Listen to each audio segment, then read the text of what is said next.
पहलगाम आतंकी हमले के मामले को लेकर प्रधानमंत्री मोदी आवास में सीसीए की बैठक हुई। इस बैठक के बाद भारत सरकार ने 5 बड़े फैसले और अहम लिए हैं, जिससे पाकिस्तान थरथरा जाएगा, उनकी व्यवस्था काफ़ी कमज़ोर हो जाएगी। सरकार ने इस बैठक के बाद 5 बड़े फैसले लिए।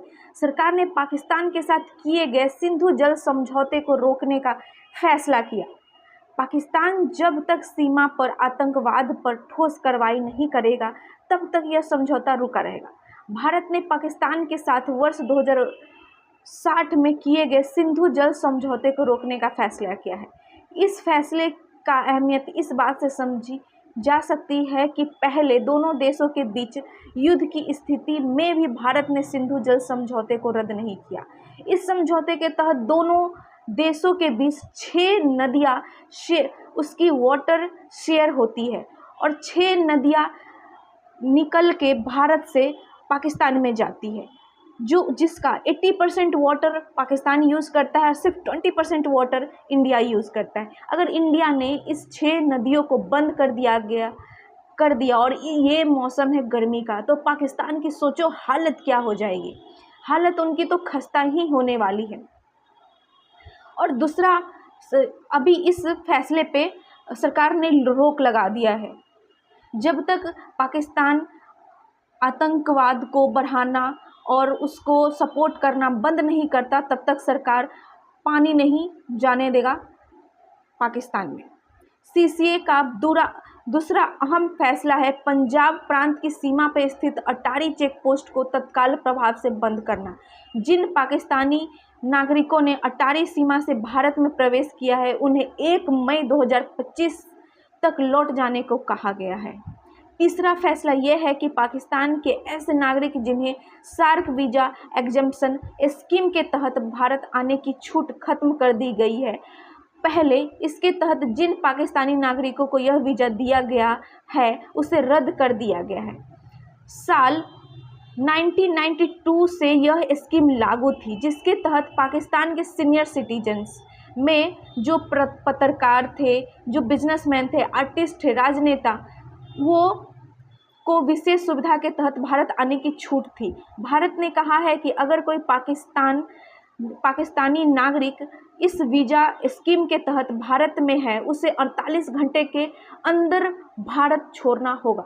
और चौथा, सीसीए का सबसे बड़ा फैसला यह है कि भारत ने पाकिस्तानी हाई कमीशन में मिलिट्री, जितने भी भारत के हाई कमीशन जो ऑफिस है, उसमें जितने भी मिलिट्री है, नौसेना है, एयरफोर्स के जो एडवाइज़र्स को वेलकम नहीं किया जाएगा। मीन्स ये कहा जा रहा है कि भारत में जितने भी पाकिस्तानी एडवाइज़र्स हैं, या तो मिलिट्री के हैं, या तो नौसेना के हैं, या एयरफोर्स के जितने भी एडवाइज़र्स हैं, अब भारत में उसकी कोई जगह नहीं है। इन एडवाइज़र्स को 1 हफ्ते के अंदर भारत छोड़ने का आदेश दिया गया है। साथ ही भारत ने इस्लामाबाद स्थित अपने एम्बेसी से भी इन पोस्ट पर तैनात ऑफिसर्स को वापस बुला लिया है। दोनों हाई कमीशन के 5 सपोर्ट स्टाफ को भी बुलाने का फैसला किया गया है।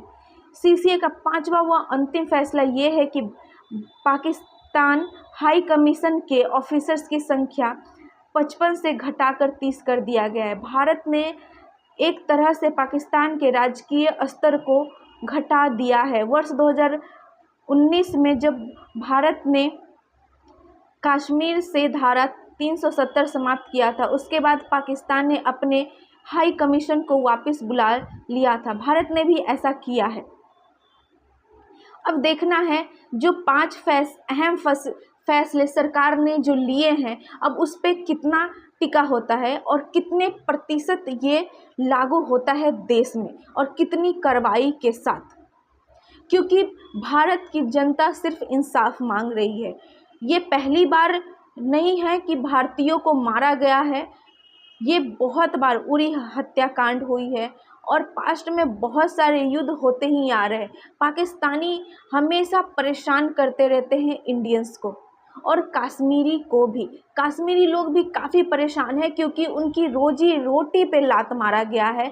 इस आतंकी हमले के बाद कश्मीरी लोग काफ़ी परेशान हैं, क्योंकि इंडिया का सबसे टूरिज्म का बहुत बड़ा एक अमाउंट ऑफ प्रॉफिट कश्मीर से आता है, और जो ये अभी पीक सीजन है उसमें ये हमला हुआ है। सो मीन्स ये होता है उसका कि कश्मीर की जो आय है, जो वहाँ के लोग हैं जिनकी रोजी रोटी ही टूरिज्म से चलती है, उनका अब ये ख़त्म हो चुका है रोज़गार। तो ये बहुत सीरियस मुद्दा है, क्योंकि कश्मीरी लोगों का ये कहना है उनका ये हाथ नहीं है इसमें। अब तो ये कार्रवाई होएगी और जानेंगे कि किसका ये हाथ है, तभी कुछ निकल के फैसला सामने आएगा।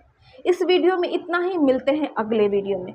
साथ में अपना आप ख्याल रखिए, और देश की सारी जानकारी इस चैनल पे आपको मिलती रहेगी, और इसको आप सब्सक्राइब करें।